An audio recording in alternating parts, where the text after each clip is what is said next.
Last 5 years I've been grieving my wife Rose. My son Nathaniel was all I had left. Or so I thought. Last Tuesday I was scrolling through my phone and I saw a picture. It was my son, in a tuxedo, kissing a woman in a white dress I'd never met. His caption read, "Finally with the family that always supported me."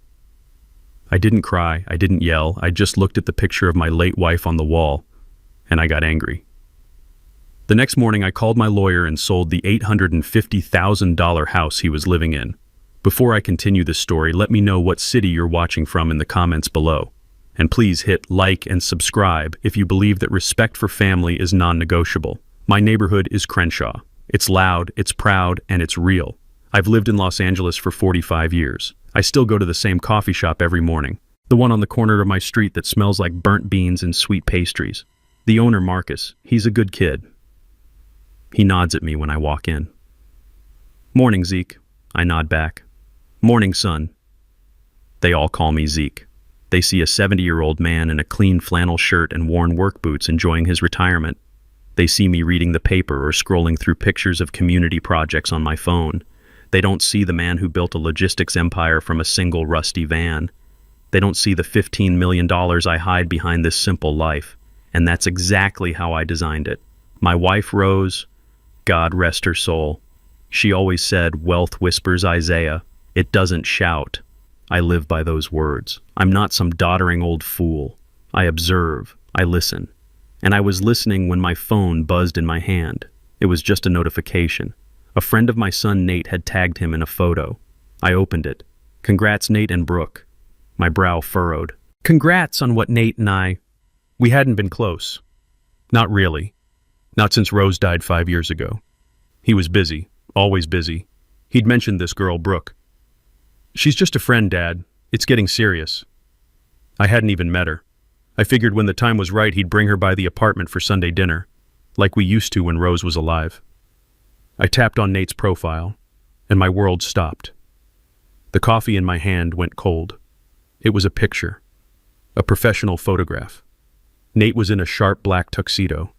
Beside him, a blonde woman in a flowing white wedding dress. They were kissing. But the picture wasn't the knife. The knife was the caption. I had to read it 3 times to make sure the words were real. "So grateful to finally be with the family that has always supported me in every decision. Thank you, Robert and Cynthia Davenport, for welcoming me as your own. Family that always supported me." The words echoed in my head, louder than the street traffic. Louder than the espresso machine hissing behind the counter. I suddenly remembered working a double shift at my first garage grease under my fingernails. My back screaming, sweat stinging my eyes just to pay for Nate's private middle school.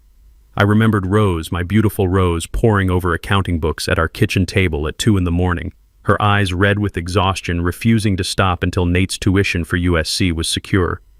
$200,000.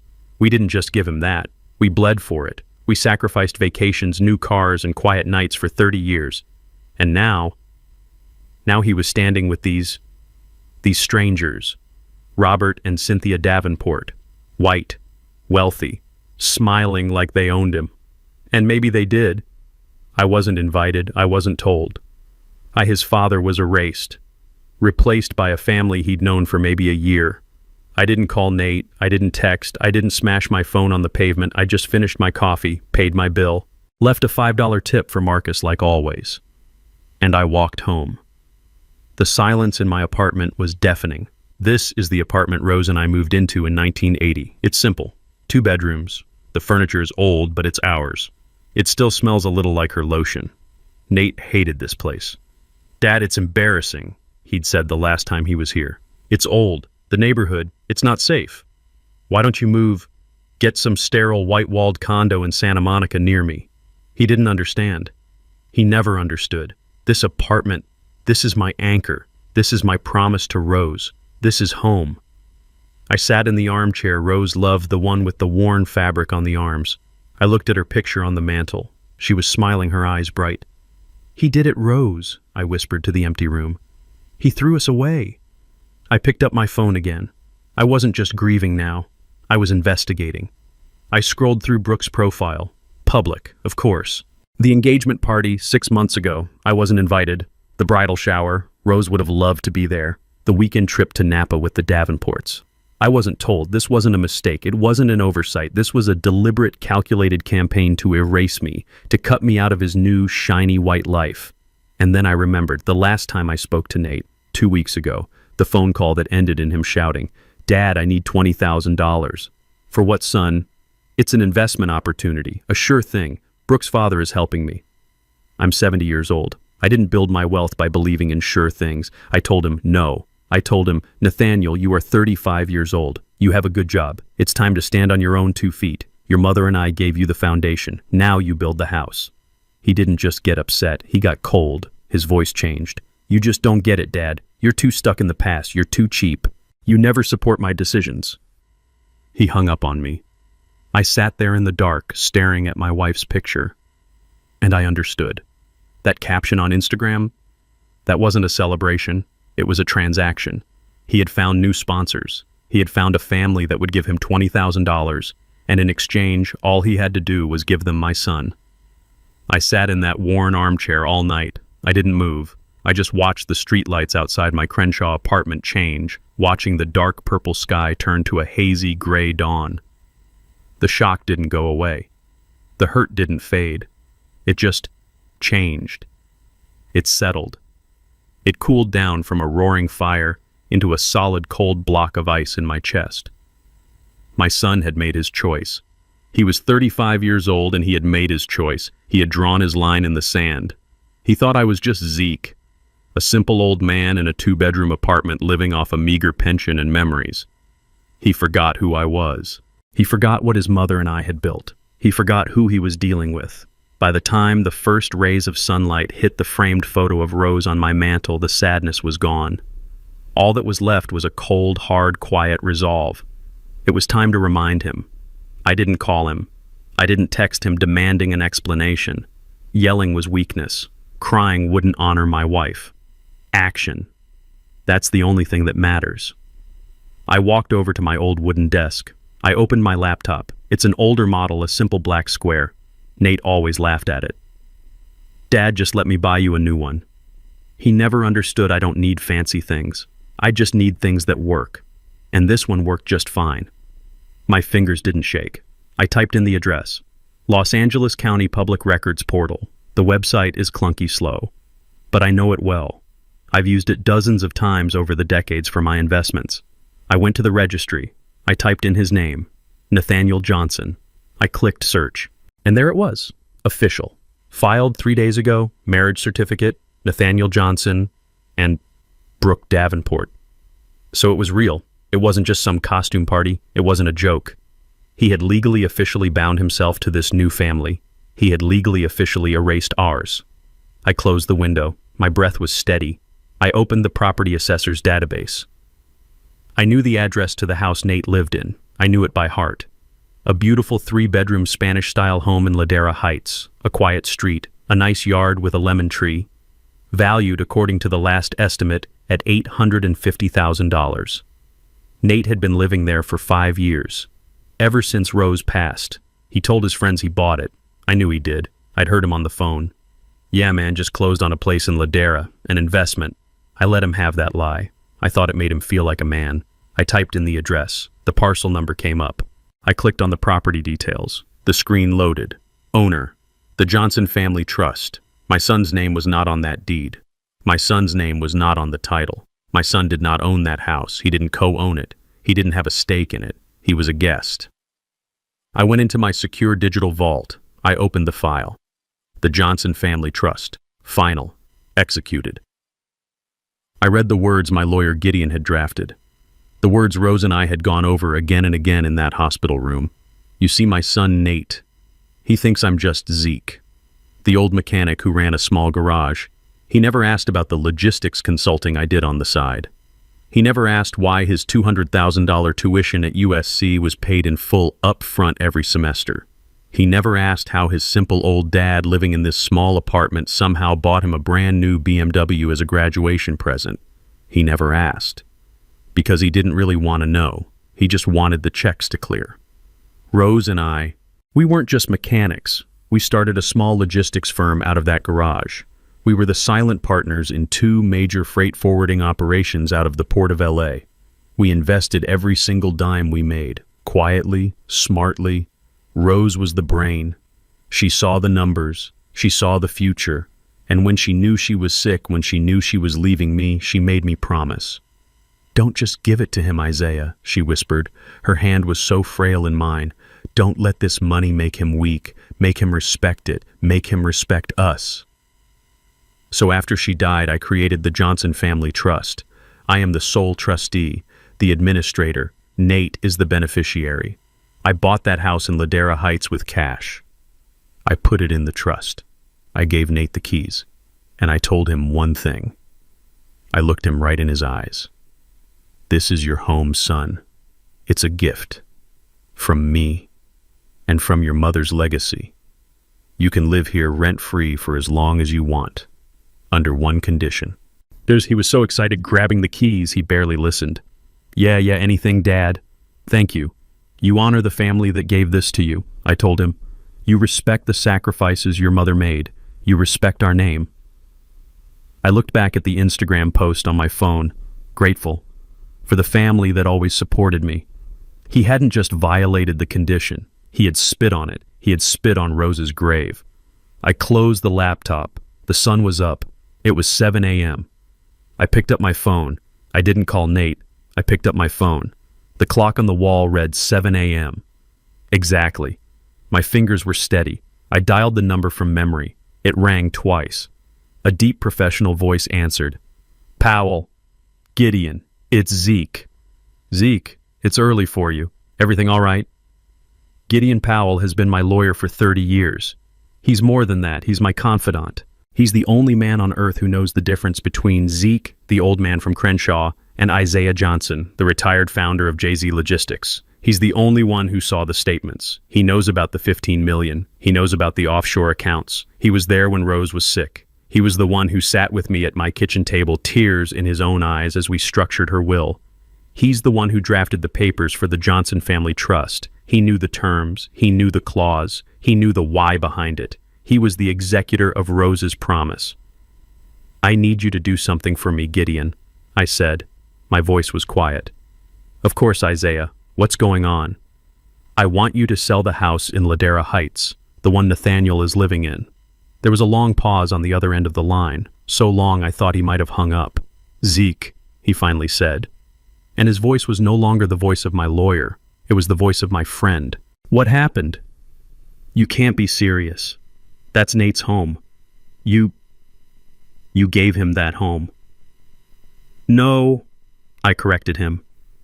The ice in my chest was in my voice now. "I gave him a place to live.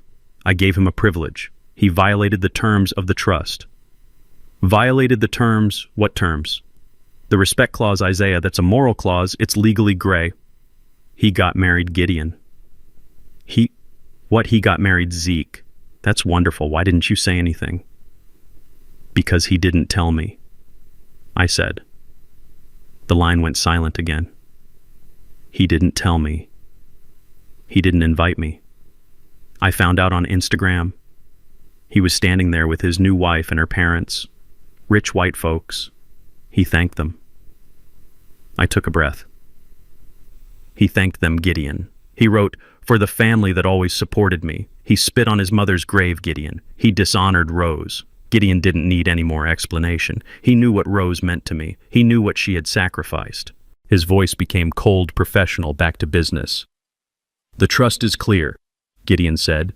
"As sole trustee, you have full discretion to liquidate any asset if the beneficiary fails to uphold the honor and legacy of the Johnson family. This is a clear breach." "I want it done," I said.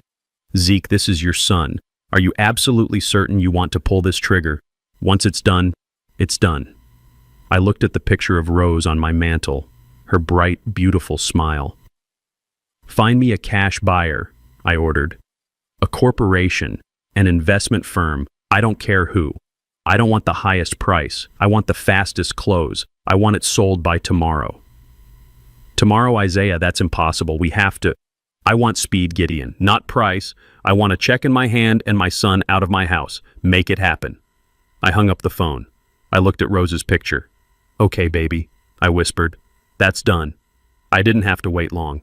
I was sitting in my kitchen drinking a simple glass of water, just staring at the wall. The morning sun was bright, but my apartment felt cool. I was calm. That's the thing they never understood about me. I don't get loud. I get quiet. I get focused. My phone buzzed on the counter at exactly 12:05 p.m. I looked down. The screen read, Nate. I let it buzz. Once. Twice. A third time. I took a slow sip of water. Then I picked it up. Hello, Nathaniel. Dad. His voice was a scream. It was high-pitched cracking with a panic I hadn't heard since he was a teenager, and he dented my old truck. Dad, what is going on? What did you do? I kept my voice perfectly level, perfectly calm. I don't know what you're talking about, son. You sound upset. Is everything all right with your new family? Don't play dumb with me, he roared. A man with a clipboard was just here. He just walked through my house taking pictures. Oh, I said as if I were hearing this for the first time. A man with a clipboard, that sounds serious. He said he was an appraiser. He said the property was being listed for an immediate cash sale. He said a law firm sent him Gideon Powell's firm. What the hell did you do, Dad? I let the silence hang for a moment. I let him stew in that panic. I let him feel that foundation he thought was so solid, that shiny new life he'd built, start to crack right under his feet. I'm selling the house, Nathaniel. I said it as simply as if I were saying, I'm making coffee. The phone went dead quiet. I could just hear him breathing fast and shallow. What? He whispered. I'm selling it, I repeated. No! He exploded. The volume was so loud I had to pull the phone away from my ear for a second. No, you're not. You cannot sell that house. It's already in motion, I said. That's my house, he screamed. You gave me that house. It's mine. It's where I live with my wife. You can't just take it. That's illegal. I almost laughed. Illegal. This from the son who had just performed the deepest, most profound act of betrayal. You seem to be confused, son, I said, and my voice was cold now. The ice from my chest was finally traveling up. Let me be very, very clear. So clear that even your new supportive family can understand it. I never gave you that house. Your name is not on the deed. Your name is not on the title. I gave you the privilege of living in that house. I paid the property taxes. I paid the insurance. I paid for the new roof last year. You paid nothing. That house, Nathaniel, belongs to the Johnson Family Trust. A trust your mother and I built. A trust I control. And you just violated the terms. He was sputtering now. Terms? What terms? What are you talking about? There are no... This is just because I asked for that $20,000. This is you being cheap and vindictive. You're trying to ruin my marriage. Ruin your marriage, I said. That's interesting. I didn't even know you had a marriage until I saw it on the internet. Did you know that Nate, I found out my only son, got married on Instagram? The line went dead quiet again. Not a single sound. He was caught. He was trapped. There was no lie he could tell. There was no excuse he could make. I could picture him perfectly. Standing in the middle of that beautiful Spanish-style living room, a room I paid for, his face white with shock and rage, realizing for the first time in his 35 years that his actions had real, immediate, devastating consequences. This is not about money, son. I continued, my voice low. This is about respect. It's about loyalty. It's about honor. You stood in front of the world and you put a caption on a picture. The family that always supported me. You stood next to strangers and called them your family while throwing away the memory of the woman who died, making sure you had a future. You violated the clause, Nathaniel, the clause that says you must honor the legacy of this family, and the trust is clear on what happens next. The privilege is revoked. The asset will be liquidated. Still nothing from his end, just the faint sound of him breathing. He had nothing to say. He knew I was right. He knew he was wrong. And he knew for the first time that Zeke, his simple old dad, was not a man to be trifled with. I didn't wait for him to find his voice. I didn't wait for the fake apologies or the new wave of insults. I had said what I needed to say. I hung up the phone. I placed it back on the counter. I looked at the picture of Rose. I knew this was just the beginning, the first shot fired. He would fight back. He would bring his new family into it. I was counting on it. I knew that phone call wasn't the end. It was just the end of round one. My son is weak in character, but he's stubborn. He's a fighter when he's cornered. He wasn't going to just pack a bag and hand over the keys. He was going to fight back. He was going to bring in his new powerful family. He was going to try and paint me as the crazy, vindictive old man. I sat there waiting. I knew the next call wouldn't be from Nate. It would be from his lawyer, or more likely from Robert Davenport's lawyer. I was right about the next call, but it wasn't from Nate's team. It was from mine. My phone rang again an hour later. Gideon Powell. "Zeke," he said. His voice was all business. "I've done it. You were right about speed over price. You found a buyer." "Better," Gideon said. "I found a shark, a real estate development firm that wants the land in Ladera Heights. They've been trying to buy that whole block for a year. They'll pay $800,000, cash. They're willing to sign the papers this afternoon and close in 48 hours. This was good. Fast, clean. "Excellent," I said. "There's a problem, Zeke," Gideon cut in his voice low. "A big one. Nate is in the house. He's a tenant. Even though he pays no rent, he has rights. We can't just sell it out from under him. The new buyers won't close until the property is vacant. We'd have to serve him with a formal eviction notice." I felt my heart sink. Eviction.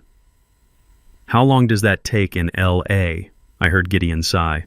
"With the courts backed up, best case scenario, 30 days. Worst case, he could drag this out for 3, maybe 6 months. 6 months. 6 months of him living in my house knowing he'd won. 6 months of him and that woman laughing at me. 6 months of disrespecting Rose's memory. "No," I said. The word was flat. Final. "That is not an option. We are not waiting 6 months." "Then what do we do, Zeke? We can't send the police to drag him out. He hasn't broken the law yet. He has a legal right to be there until a judge says otherwise." I was silent. I looked at the picture of Rose. She was smiling. She always knew what to do. She always saw the angle. "He thinks I'm a simple old man, Gideon. He thinks I'm poor, and he thinks I'm emotional. He's expecting me to fight. He's expecting me to yell." So, I set a new plan forming in my mind. I won't. I'm going to give him exactly what he doesn't expect. I'm going to give him hope. "What are you talking about?" Gideon asked. "Call the buyers. Tell them to have the papers ready. I'll have the house vacant by tomorrow afternoon." "How? Just be ready," I said and hung up. I waited an hour. I let him sweat. I let him talk to his new wife. I let him call his new supportive father-in-law. I let them build their strategy. Then I called Nate. He picked up on the first ring. He didn't yell this time. His voice was cold rehearsed. "What?" I changed my voice. I made it sound old, tired, even a little shaky. "Nate. Son. I think I may have been too harsh." There was silence on his end. He was surprised. He was processing. "Dad," he said, cautious. "I'm an old man, Nathaniel. I'm alone here. I miss your mother. That house, it's the last real thing I have left of hers. When I heard you got married, I snapped. I wasn't thinking. This was the bait. I was playing the part he'd already cast me in, the lonely, senile old fool. "Dad, it's okay," he said slowly. He was starting to smell the blood in the water. He thought he had me. "I should have told you, I know. Brooke and I, it happened so fast. I don't want to fight, son," I said, putting a little quiver in my voice. "I don't want to sell the house if it means losing you too. You're all I have left." I heard him exhale, a sigh of relief, a sigh of victory. "Oh, Dad, thank God," he said, his voice suddenly warm and confident. He was back in control. "I knew you didn't mean it. Look, we can fix this. Brooke's parents, they understand. They want to help us." "Yes," I said. "Yes, I'd like to talk to everyone. Can you come to Gideon's office tomorrow morning? Say 10 o'clock. Gideon's office?" His suspicion returned instantly. I want him there," I said, sounding weak. "To make sure I do everything right. To reverse the sale. I don't understand these papers. I want you to bring Brooke and her parents. You said they were supportive. I want to apologize to them too for this misunderstanding. We can just talk as a family. He was convinced. I had given him everything he wanted, a senile old father he could manipulate, a chance to show off his powerful new in-laws, a stage to win his house back. Yeah, Dad? He said, his voice full of false sympathy. Yeah, of course. That's a great idea. We'll be there. 10 a.m. Don't you worry about a thing. We'll sort all this out. Thank you, son, I whispered. Thank you. I hung up the phone. The second my finger hit the end button, the quiver in my voice disappeared. The weakness in my spine vanished. I stood up straight. I picked up the phone again. I dialed Gideon. He picked up. Well, they're coming, I said. My voice was no longer Zeke the old man. It was Isaiah Johnson, the CEO. Nate, his wife, and her parents. 10 a.m. tomorrow. They think they're coming to bully a grieving old man into submission. Gideon was quiet for a beat. Oh, Zeke, you're a cold-blooded man. I learned from the best, Gideon. Now I want you to prepare the main conference room, the one with the long oak table that overlooks the city. I want the full display. You got it, Gideon said. What else? Bring the file. Which file? The trust. No, I said. Bring my file. Bring the Jay-Z logistics portfolio. Bring the investment summaries. Bring the offshore account statements. Bring the full unredacted $15 million truth. Zeke. They want to see who I am, Gideon. Fine. Tomorrow I'm going to show them. The next morning I did not wake up at dawn. I woke up at 6 a.m. I did not put on my flannel shirt. I did not put on my worn work boots. I walked to the back of my closet to a section I hadn't opened since Rose's funeral. I pushed aside my old jackets and found the garment bag. The zipper made a soft hissing sound as I pulled it down. Inside was a suit. Not just any suit. It was a custom-made Italian wool suit, charcoal gray. It cost $5,000. Rose had bought it for me 10 years ago for an awards dinner. You built an empire, Isaiah, she'd said. It's time you looked like the king you are. I never wore it. It felt like a costume. Today it felt like armor. I put it on. The fabric was light-fitting me perfectly. I put on a starched white shirt and a simple dark blue silk tie. Then I went to my dresser. Under my socks, I pulled out a wooden box. Inside, resting on black velvet, was my Patek Philippe, a gift from Rose on our 30th anniversary. It's not about the money, Isaiah, she'd told me, fastening it on my wrist. It's about time. It's to remind you that every second we have is precious. I hadn't worn it since she passed. I slipped it on. The weight of it on my wrist was comforting. It was solid. It was real. I looked in the mirror. The man looking back wasn't Zeke from the coffee shop. He wasn't the simple old man from Crenshaw. He was Isaiah Johnson, chairman of Jay-Z Logistics, retired, and he was going to war. I didn't walk to my old pickup truck. I used my phone to open an app. A black Lincoln sedan was at my curb in 3 minutes, my private car service.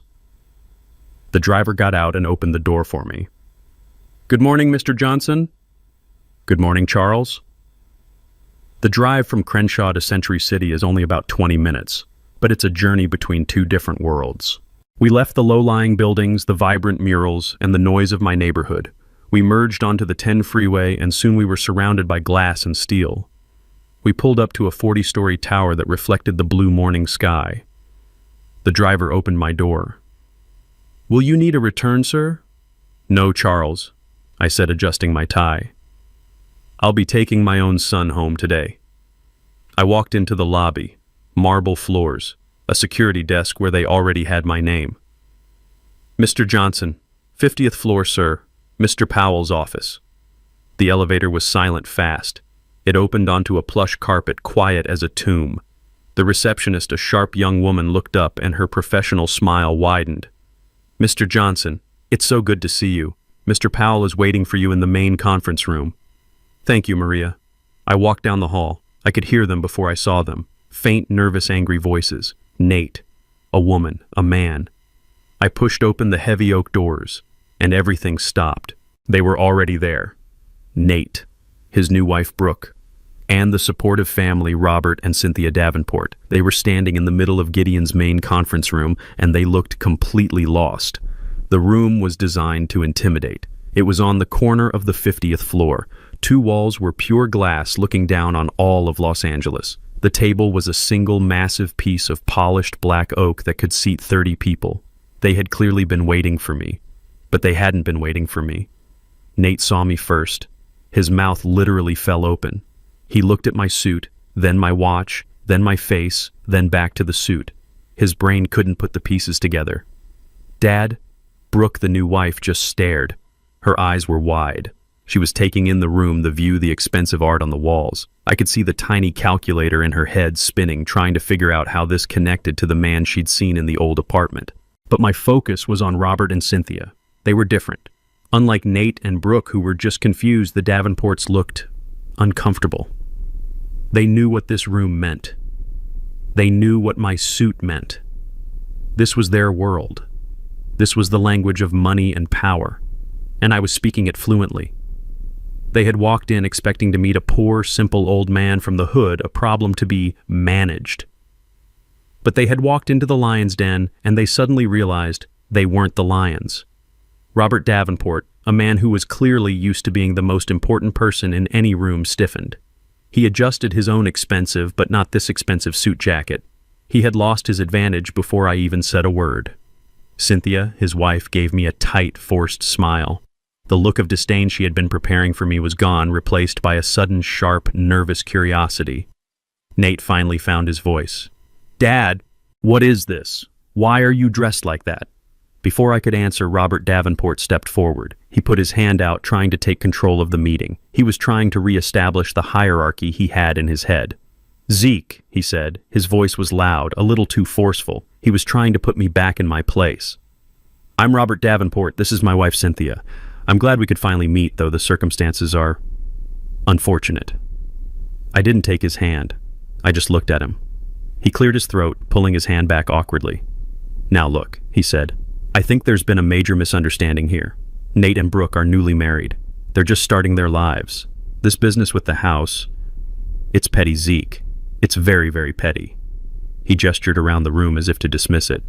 "Clearly you're doing better than you let on. Good for you. But that's no reason to take it out on the kids." He was trying to frame me as the villain, the rich old man suddenly showing up to bully his poor son. "We are here to resolve this," Robert continued, his voice full of false authority. "The children need that house. It's their home. We are not leaving this office until you agree to stop this ridiculous sale and sign the deed over to them properly. We can even discuss compensation for your trouble." He was trying to buy me. He was trying to buy my own house from me, to give to my son. The arrogance was breathtaking. He thought this was a negotiation. He thought he had the power. He thought he was dealing with Zeke. He had no idea who I was. "Bo," Nate started. "Mr. Davenport is right. We—" A new voice cut through the room, clear, sharp, and cold as steel. "Please sit down." Gideon Powell walked in from his private office holding a thick, leather-bound folder. He didn't look at the Davenports. He didn't look at Nate or Brooke. He walked over to me, placed a hand on my shoulder, and said, "Isaiah, I'm glad you're here." Then he turned to the others who were still standing confused. He pointed to the chairs at the far end of the table. "Sit down." They sat. Robert Davenport annoyed.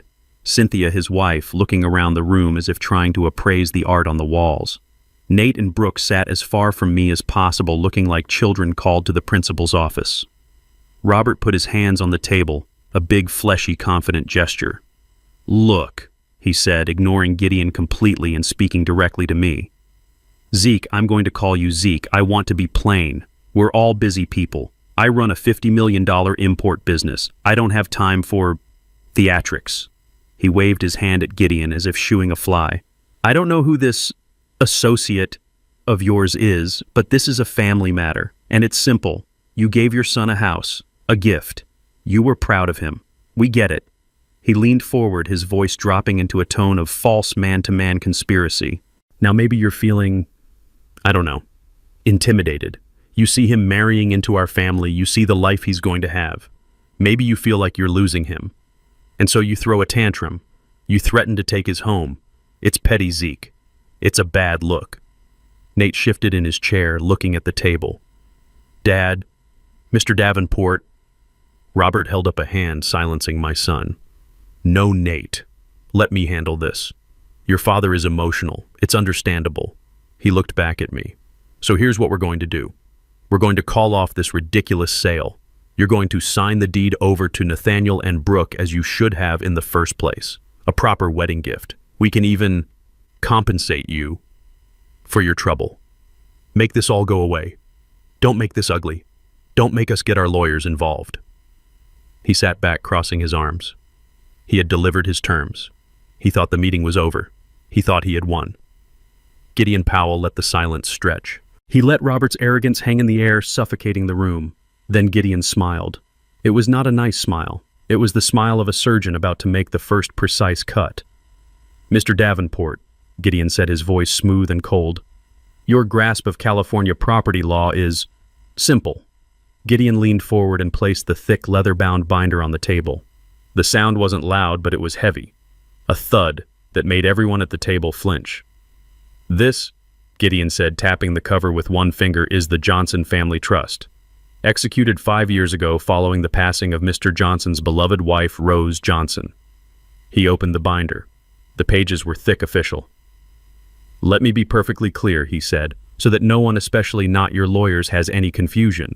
The property at 124 Ladera Heights is not, nor has it ever been, the personal property of Mr. Nathaniel Johnson. Nate looked up, his face pale. What? Gideon ignored him, his eyes locked on Robert. The house is an asset wholly owned by the trust. Mr. Isaiah Johnson, he said, gesturing to me, is the sole and uncontested trustee of that trust. Mr. Nathaniel Johnson, Gideon continued, is listed as a beneficiary. Specifically, he was granted the residential privilege of that asset. In terms you might understand, Mr. Davenport, he was a guest, a long-term non-paying tenant in a home that did not belong to him. Robert started to speak.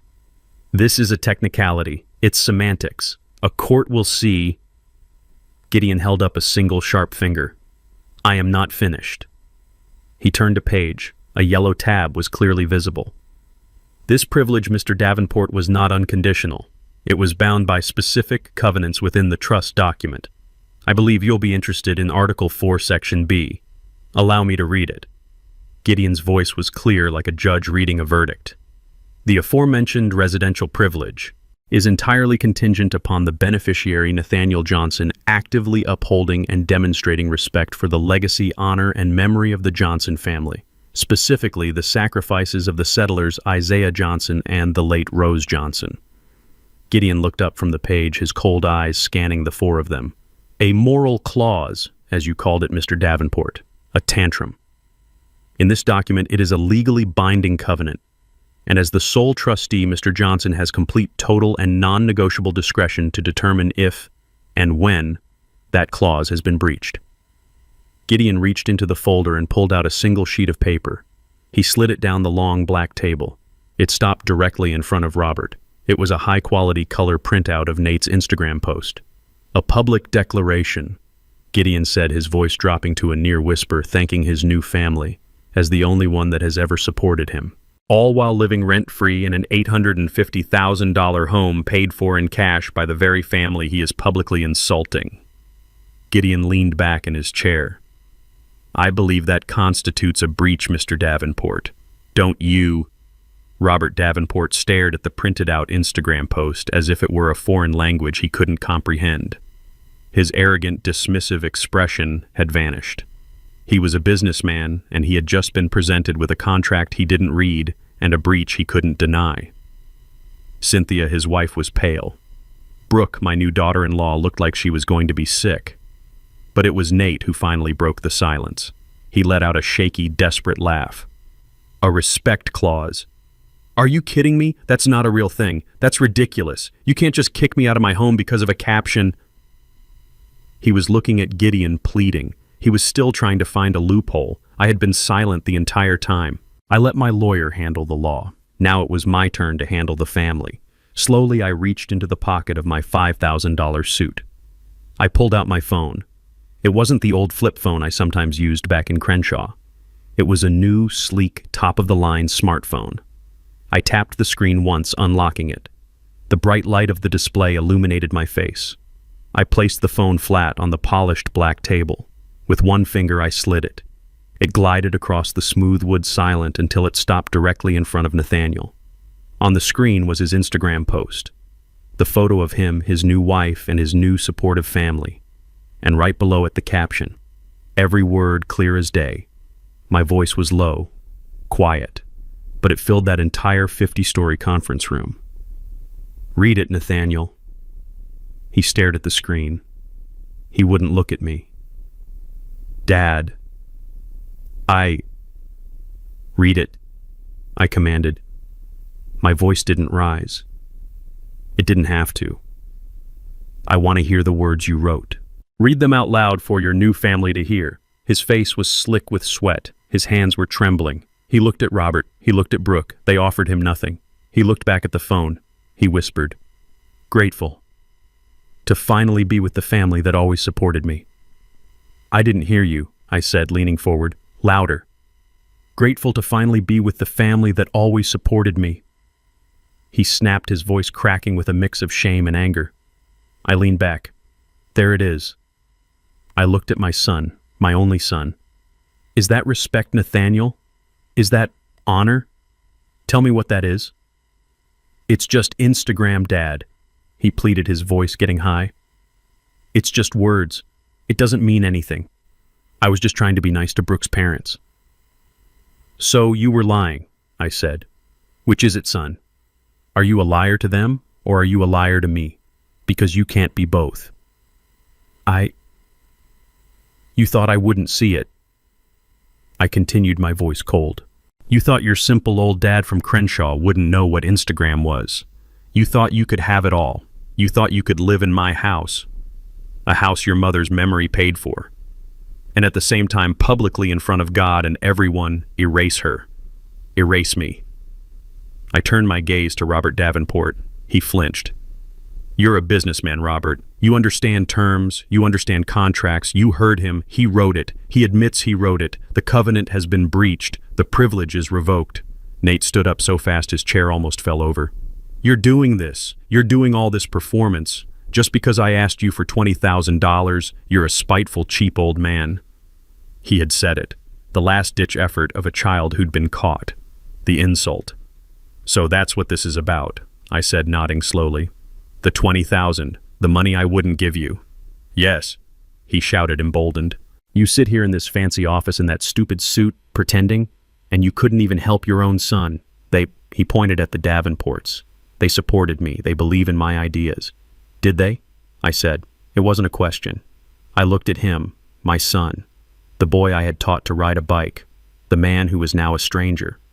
You're right about one thing, Nate. This is about support. I stood up. So, let's talk about it. Let's talk about support.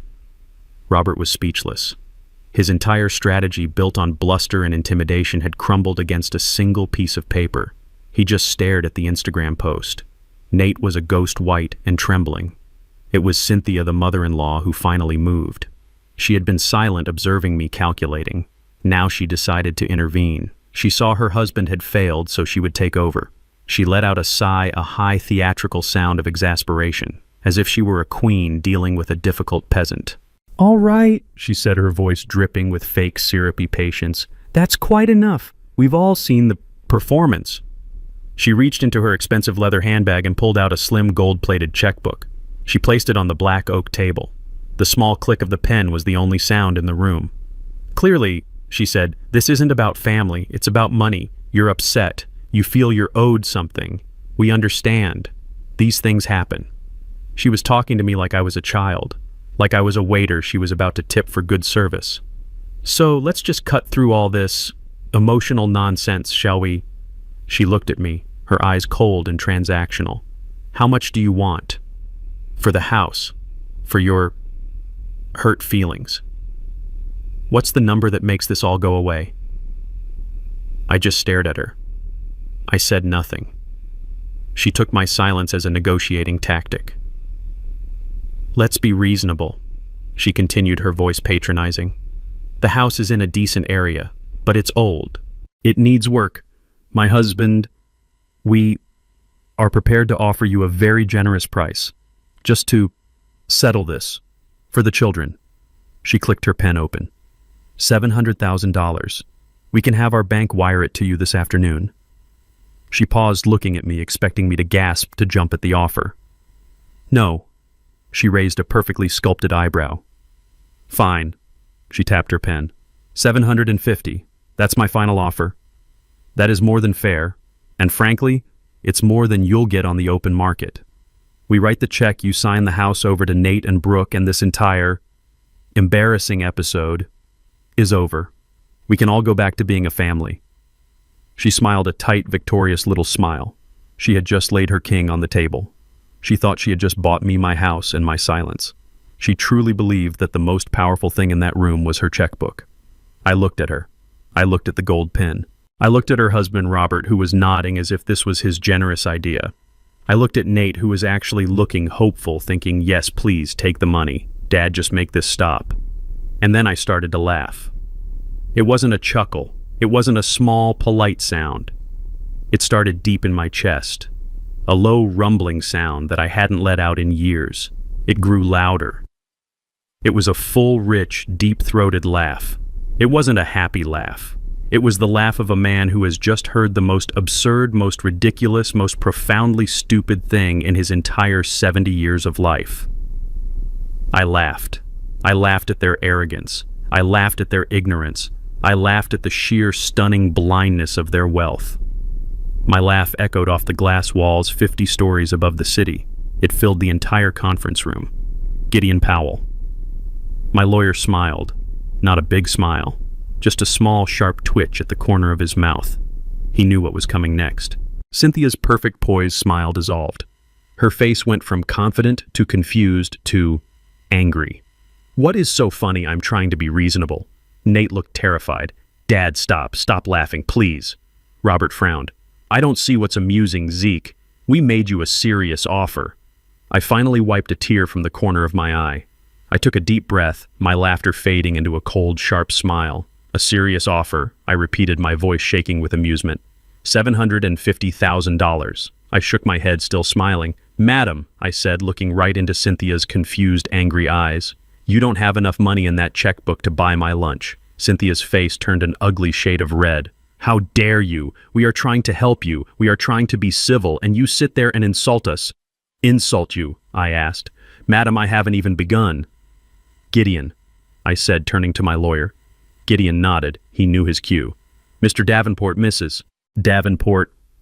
He began, his voice taking on a formal, almost bored tone. It appears my client and I have made a grave error. We've been operating under the assumption that we were all peers here, but your generous $750,000 offer has made it clear that you are confused about Mr. Johnson's financial standing. Robert scoffed. Confused, I see a man in a fancy suit in a fancy office. He's clearly not poor, but he's not in my league. I know what I'm doing, son. Do you? Gideon replied, his voice soft. He reached into his leather briefcase. He didn't pull out a single sheet of paper. He pulled out a thick, spiral-bound report. It was an official financial portfolio summary. He slid it across the table. It stopped right in front of Robert. It seems you and indeed your son-in-law have been operating under a significant information deficit, Gideon said. Mr. Johnson has graciously allowed me to correct that for you. Robert looked down at the cover. It read Isaiah Johnson, Personal Assets Portfolio, Confidential. He opened it. I watched him. I watched his eyes scan the first page. I saw the exact moment, the exact second the arrogance drained from his face. His eyes widened. His thick, meaty hands, which had been drumming confidently on the table, suddenly went still. He read the first line, then his eyes jumped to the bottom line. The big number. He didn't say anything. He just made a small sound, a little grunt, like he'd been punched in the gut. What is it, dear? Cynthia asked, annoyed. Robert, what does it say? Robert didn't answer. He just mechanically passed the binder to his wife. Cynthia looked at it. Her reaction was better. She gasped. A sharp, loud intake of breath. Her perfectly manicured hand flew to her mouth. Her diamond ring sparkled under the conference room lights. She looked at the paper, then at me, then back at the paper. "This is a lie," she whispered. Her voice was thin, shaky. "This is a joke. It's impossible." Brooke, my new daughter-in-law, leaned over. "What, Mom? What is it, Nate?" My son just sat there frozen, looking at everyone. He knew something terrible had just happened, but he didn't know what. "Gideon," I said calmly, "perhaps you should read the summary for them. Their eyesight might be failing." Gideon stood up. He clasped his hands behind his back. He looked at them like a professor addressing a room of slow children. "Mr. Isaiah Zeke Johnson," he announced, "is the retired founder and sole proprietor of JZ Logistics, a privately held freight and logistics corporation." He paused for effect. "As of the close of business yesterday, Mr. Johnson's personal net worth, combining his liquid assets, his offshore investment accounts, and his extensive commercial and residential real estate portfolio, is valued at $15,427,000. Silence. Absolute, profound, deafening silence. You could have heard a pin drop on the 50-story high plush carpet. Robert Davenport looked like he had turned to stone. His face was pale. The man who ran a $50 million import business, which I knew from my own research was actually a $5 million business heavily leveraged, was staring at a man worth 3 times his actual value. Cynthia was clutching her pearls. Literally, her hand was at her throat and her eyes were just blank. The world she knew, the hierarchy she lived by, had just been completely inverted. Brooke. She just stared at me. Her mouth was open. She looked at my $5,000 suit. She looked at my Patek Philippe watch. She looked at my simple, worn gold wedding band, and all the pieces clicked into place in her head. The poor old father-in-law was a lie. The whole thing was a lie. But my eyes were on my son, Nate. He looked like he had seen a ghost. He wasn't just pale. He was gray. He was shaking his head, a tiny, jerky movement. No, Dad, that's not true. You live in Crenshaw. You drive that old truck. I live in Crenshaw, I said, my voice cutting through his denial. Because I choose to. I drive that truck because it was the last truck your mother and I bought together. I live simply Nathaniel because, unlike them, I gestured to the Davenports, I have nothing to prove.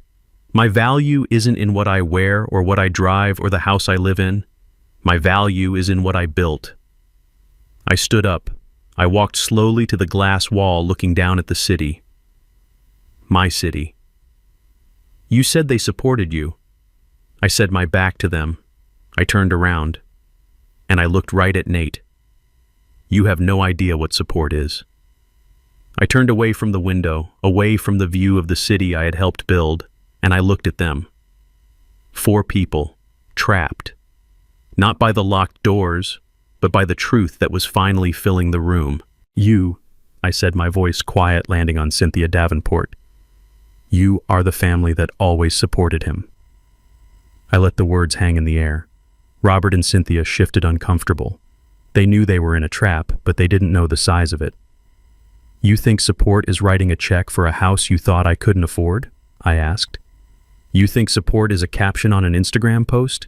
You think it's a fancy dinner where you get to show off? My voice was soft, but it cut through the silence in that 50-story tower. Let me tell you what support really looks like. Support isn't a celebratory toast after the work is done. Support is the work. I looked down at my hands. They're clean now, soft, the hands of a retired man. But I can still feel the grease under the nails from 40 years ago. I can still feel the calluses. Support, I said, looking right at Robert, is your wife, my Rose, sitting at our small kitchen table at 3 o'clock in the morning, crying because the numbers for the payroll don't add up, but she keeps working anyway. Support is missing your own anniversary because a shipment is stuck at the port of Long Beach, and if it doesn't move, your son's tuition check is going to bounce. Support isn't a generous offer of $700,000, Mr. Davenport. Support is sacrifice. It's blood, it's sweat, it's time, it's 45 years of your life poured into someone else praying, just praying they grow up to be a good man. I turned my full attention to my son. He was shaking. And you, Nathaniel, you took all that. You took 45 years of our lives, you wrapped it all up, and you handed it to them. You gave them the credit. You gave strangers the credit for the life your mother died building for you. Cynthia started to speak, her voice thin. Now I really don't think... I raised my voice just enough to stop her. I am not finished. You sat here and you wanted to talk about money. You wanted to talk about who supported who. Fine. Let's talk about it. Let's talk about the numbers. I walked from the window. I didn't stop until I was standing right behind Nate's chair. He was pinned between me and the long black table. He couldn't look up. He just stared at his hands. You're 35 years old, Nathaniel. Let's review the support you seem to have so easily forgotten.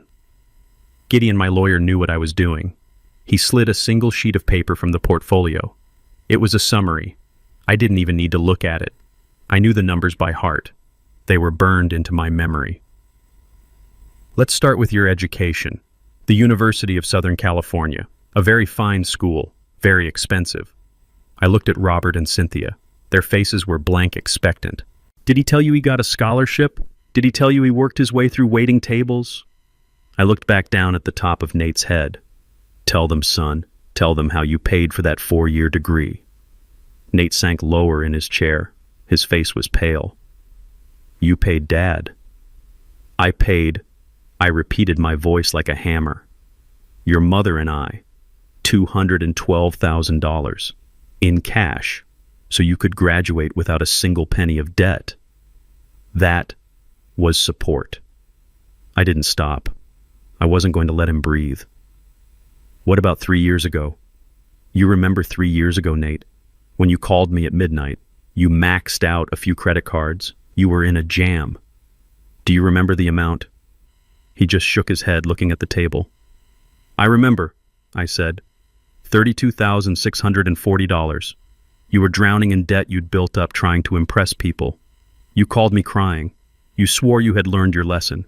Who paid that bill, Nathaniel? You did, he whispered. I did. In one single wire transfer, I wiped your slate clean. I gave you a fresh start. That was support. And the car. The car you drove here today. The shiny black BMW. The one you tell your friends you got a great lease on. Did you forget who bought that car, Nathaniel? Who paid $54,000 in cash for it as a graduation gift so you wouldn't have a car payment? I pointed a finger at the back of his head. I did. Your mother and I did. We drove that same 10-year-old pickup truck so you could drive a luxury car. I leaned down, my voice dropping to a harsh whisper right by his ear. I have supported every weak, bad, impulsive, and ungrateful decision you have ever made. I have been your invisible safety net your entire life, and you didn't just forget, son. You erased it. You erased us. I let my words hang in the air, a heavy, suffocating blanket over my son. Nate was broken. He just stared at the table, his face a mask of shame and disbelief. Robert and Cynthia Davenport were statues, their faces pale, their minds clearly spinning, trying to process this new reality. But I wasn't finished. There was one person who hadn't spoken. One person who had been sitting there watching, thinking this was all about Nate's failure, not hers. I slowly turned my head. My eyes found Brooke.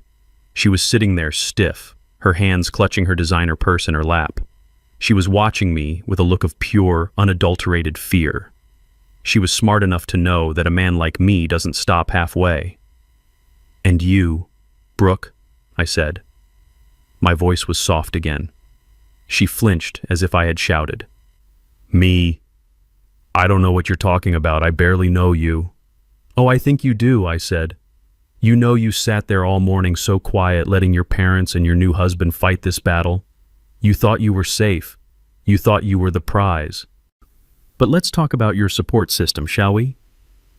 I walked slowly around the table until I was standing opposite her. Let's talk about last year, before you and Nate even got engaged. You were trying to start a business, wasn't that right? A little online jewelry company. Brooks Baubles or something. Charming. Her eyes widened. How did you know about that?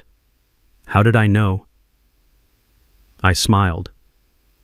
Brooke, the day my son told me your name, the day he said he was serious about you. I had my team run a full financial and personal background check.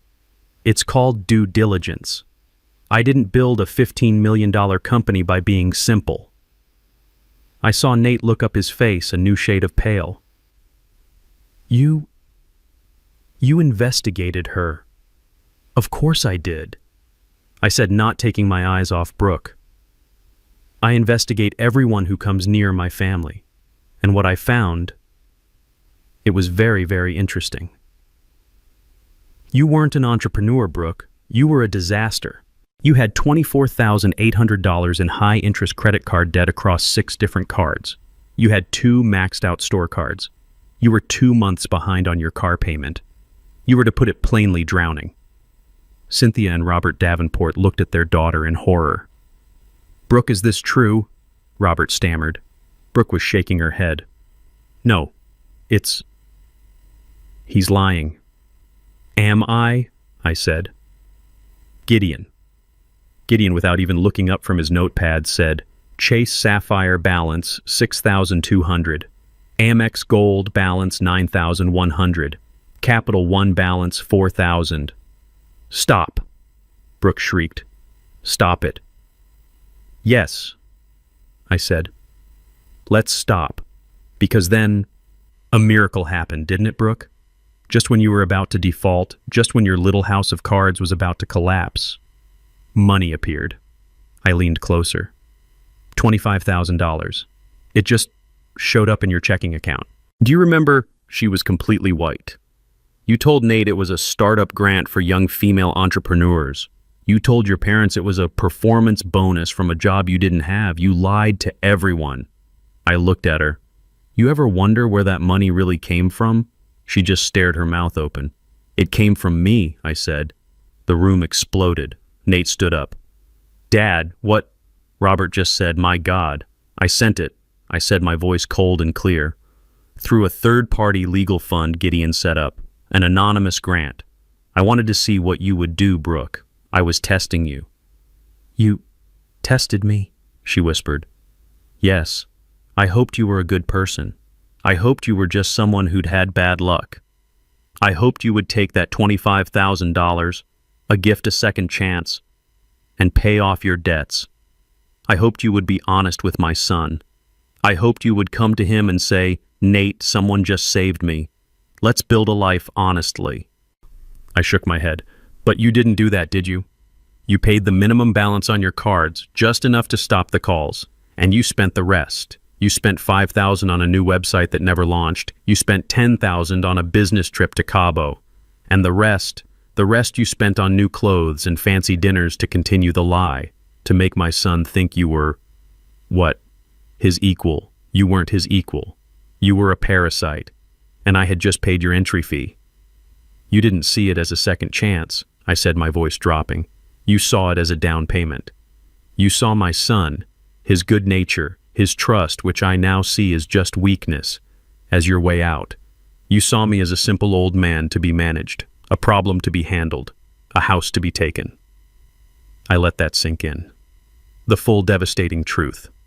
I hadn't just supported my son. I had supported her. The entire relationship was a fraud funded by me. I turned finally back to my son. He had sunk into his chair, his head in his hands. He was a completely broken man. "And you," I said, my voice rising for the first time, the anger finally coming to the surface. "You stand there, in my house, after I paid her debts, after I paid your debts, after I paid for your entire life, from your education to your car to the very roof over your head.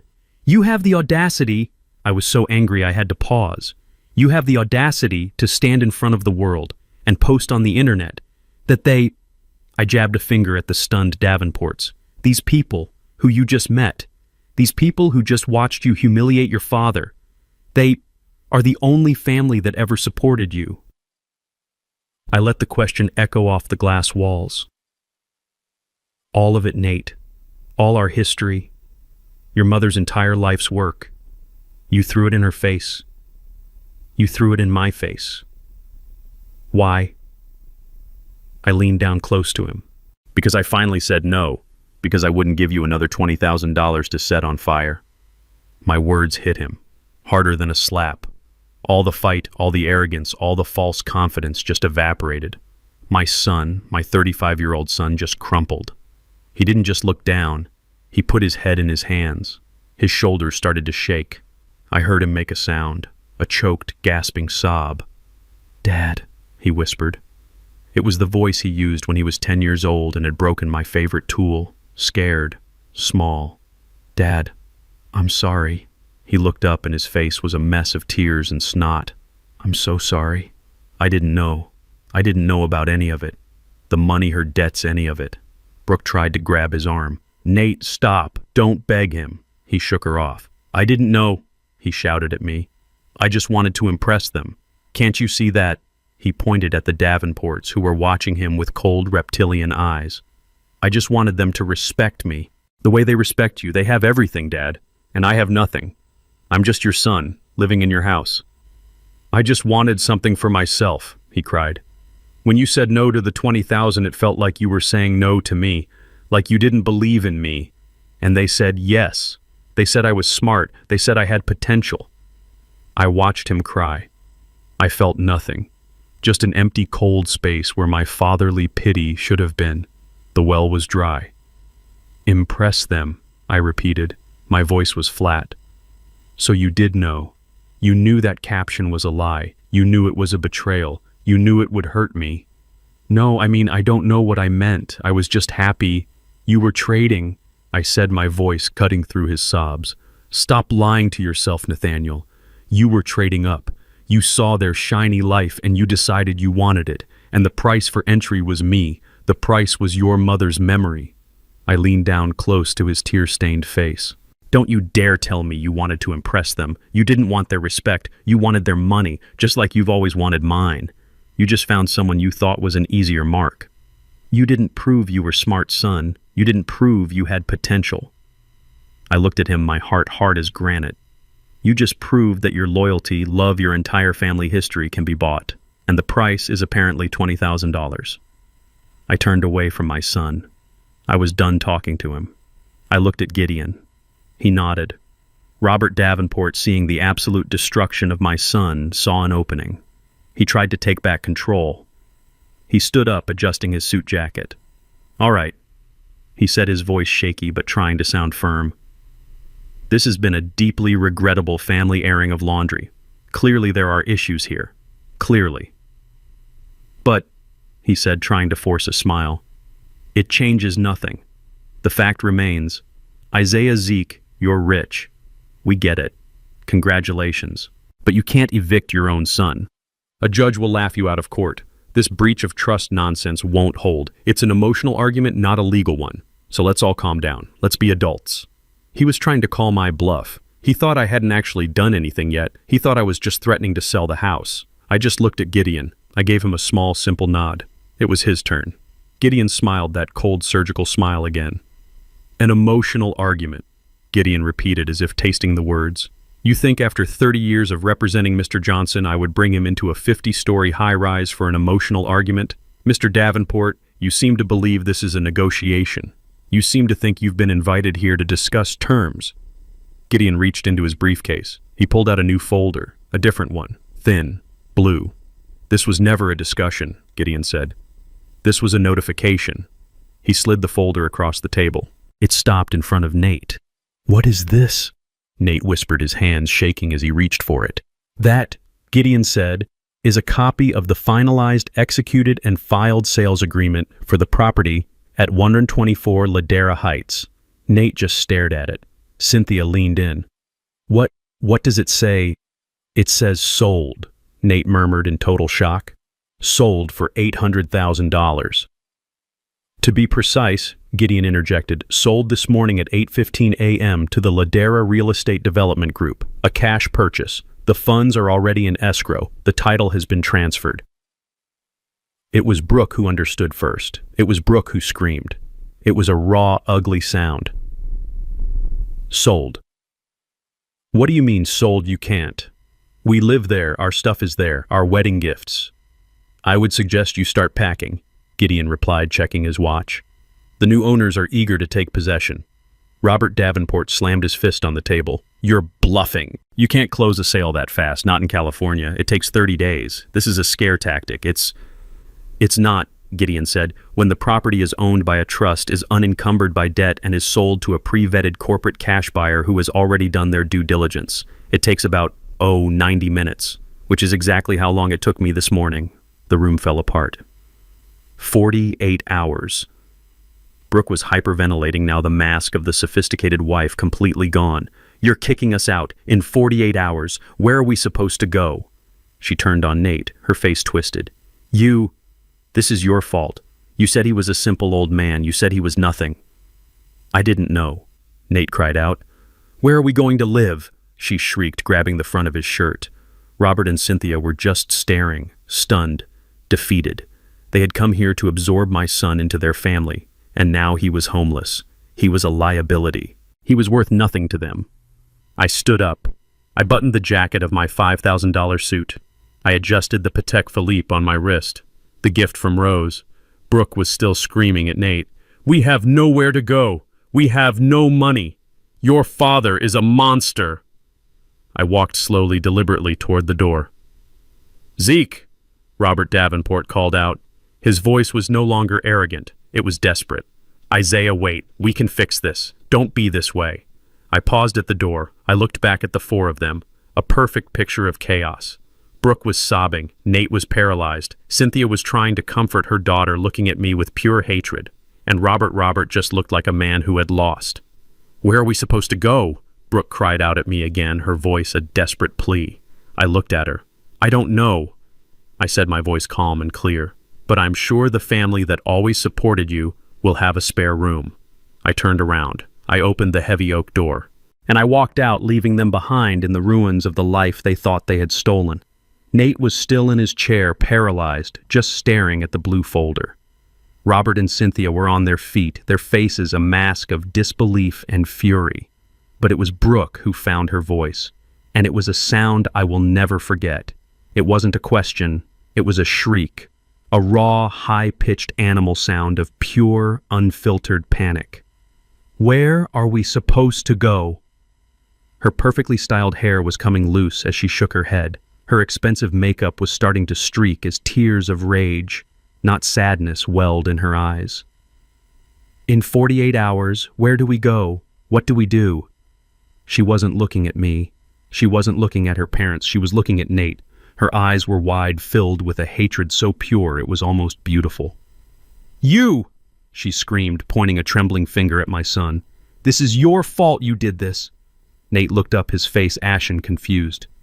Me, Dad, you... She lunged at him, grabbing the front of his expensive shirt. You told me he was nothing. You told me he was a simple, broke old man from Crenshaw. You said he was just baggage. Robert Davenport finally spoke, his voice a low growl. Brooke, stop it. You're making a scene. I'm making a scene, she shrieked, laughing a wild, hysterical laugh. Our life is over. He's a monster. He's been lying to us. He's been lying to me. She let go of Nate and turned to me, her face twisted. You planned this. You sat there in your little apartment, letting us talk, you let me think you were nothing. This was a test, wasn't it? That money, that $25,000, it was a trap. It was a gift, Brooke, I said calmly. You're the one who turned it into a trap. We have nowhere to go, she sobbed, collapsing into a chair. We have no money. We're ruined. He's ruined us. Cynthia Davenport, for the first time, looked at her daughter with something other than pride. She looked at her with contempt. Get up, Brooke, she snapped. Don't be pathetic. Robert looked at me. His face was no longer pale. It was a deep, dangerous red. This is unconscionable. This is cruel. You're a cruel, vindictive man, Isaiah. And this isn't over. We will fight you. We will see you in court. Gideon spoke, still seated. On what grounds, Mr. Davenport? The trust is ironclad. The sale is final. Your daughter-in-law's public humiliation of her benefactor, which I'm told happened in front of dozens of witnesses, is more than enough to satisfy the breach of honor covenant. You have no case. Robert looked at Gideon, then at me. He knew it was true. He had lost. Where are we going to go? Brooke wailed again, her voice muffled by her hands. We have nothing. I stood at the door. I had buttoned my jacket. I had adjusted my watch. I was ready to leave. I looked at the four of them. This new family. Robert furious at being outplayed. Cynthia disgusted by the mess. Nate a broken, empty shell of a man. And Brooke sobbing over the loss of a life she never even earned. She looked up at me one last time, her eyes desperate. Please, she whispered. Please don't do this. We have nowhere to go. I paused. I let her last desperate plea hang in the air. I looked at her. I looked at my son. I looked at her new, supportive parents, and I gave her my final answer. "I don't know, Brooke," I said. My voice was calm. It was clear. "But I am sure the family that always supported you will have a spare room." I turned around. I opened the heavy oak door, and I walked out, leaving them behind in the ruins of the life they thought they had stolen. Gideon held the door open for me. I stepped out of the conference room and into the quiet, carpeted hallway. I didn't look back. The heavy oak door swung shut behind us, the click of the latch sounding like a vault ceiling. For a single second, there was silence. And then the screaming began.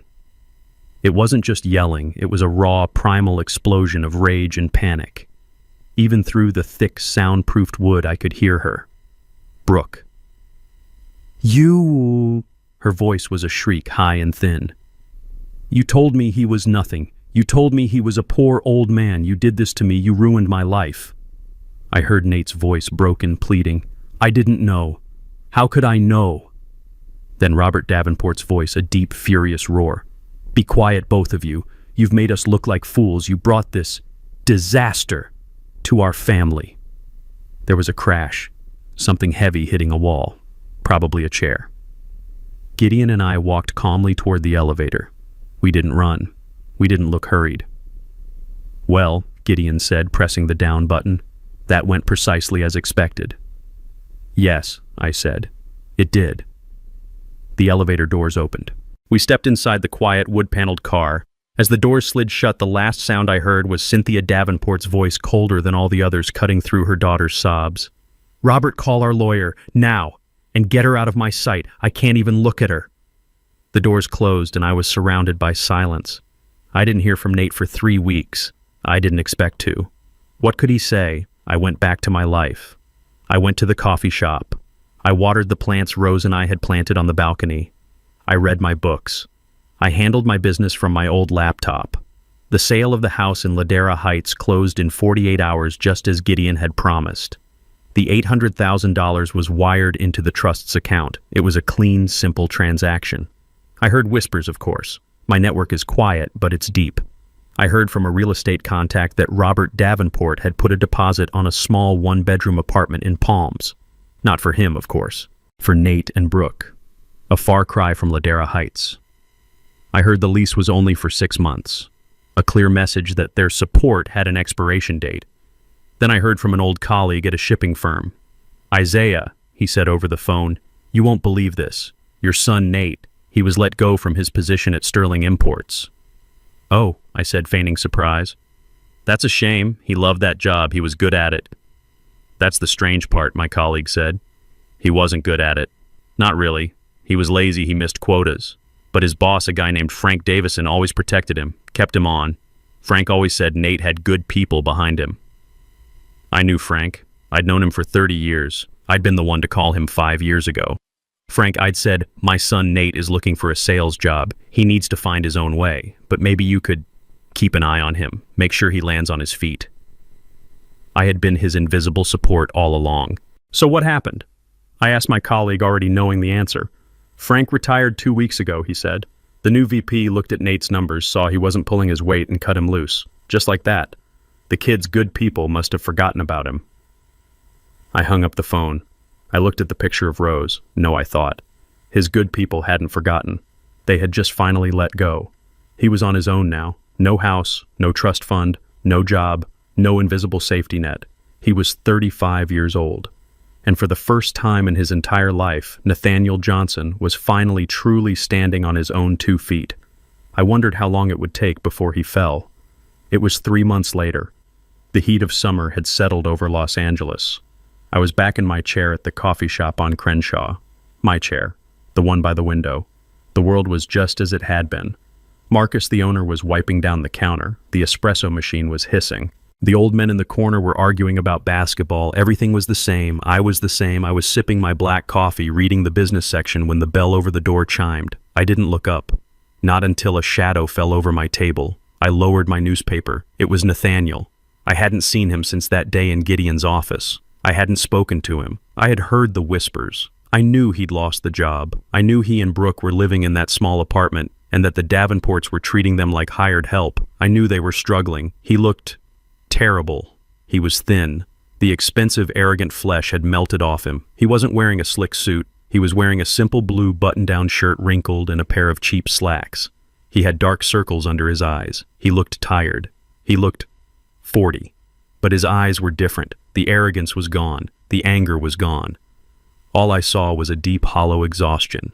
He just stood there, his hands clenching and unclenching at his sides. He didn't know if he was allowed to sit. I folded my newspaper. I set it on the table. "Hello, Nathaniel." My voice was quiet. Not angry, not happy, just a fact. "Dad," he said. His voice was hoarse. "Can I sit down?" I nodded at the empty chair across from me. He pulled it out slowly and sat down. He looked like a man who was afraid any sudden movement would break him. Marcus, the owner, looked over, saw the tension, and started to walk over. I just gave him a small shake of my head. He stopped and went back to his counter. Nate just sat there staring at the table. He looked at my hands folded on top of the newspaper.